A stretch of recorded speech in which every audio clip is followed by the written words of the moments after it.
We're going to talk rootkits, remote access tools, and backdoors. A rootkit is malicious software that's attempting to maintain access to a compromised system and evade detection. Ideally, for the attacker, it would run in privileged mode, and a rootkit gets its name from the Linux user root, the privileged user, roughly equivalent to the administrator on a Windows system. A rootkit could run in two modes. It could run in ring 3 or ring 0. Ring 3 being least privileged, ring 0 being most privileged. Ring 0 is for core operating system functions. Ring 3 is for user level applications. Ring 1 and 2 in the security model are supposed to be for device drivers, but we could just run those in ring 0 if we're lazy. So we'll talk ring 0 privileged, ring 3 regular user. What you run every day, Microsoft Word, Internet Explorer, should be running as a regular user.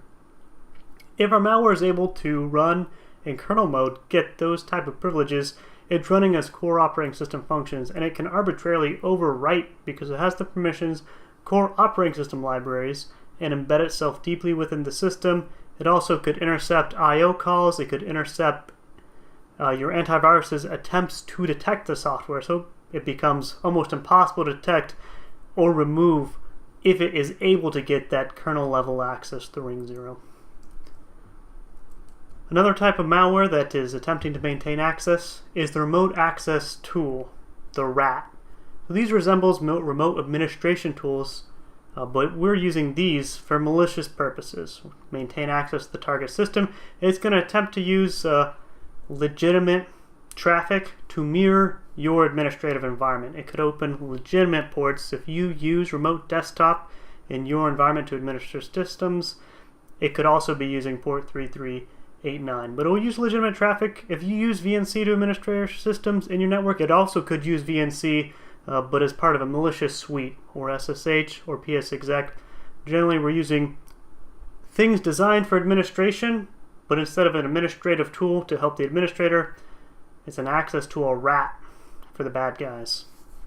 And finally, backdoors. When we're talking about backdoors, we're talking about something that bypasses normal authentication. Normal authentication being you type in your username and password, your legitimate credentials, to gain access to that system. A backdoor could be a part of a rootkit, just trying to maintain access. It could also be a part of compromised software. My photo here is an example from ProFTP, which was an FTP client, and this affected a very specific version of FTP, ProFTP, and it was available for 4 days. Someone had compromised the source code on the website and uploaded a new version of source code that included this backdoor. So if you downloaded this software for this period of 4 days and install it on your computer, they can gain access to your computer.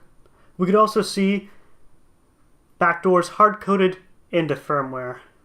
Device manufacturers might do this for troubleshooting, for support, because they don't understand the security implications. They did it during testing and they forgot they put it in there. So that could be our maintenance hook, something that we put in for testing and debugging, but accidentally made it to production.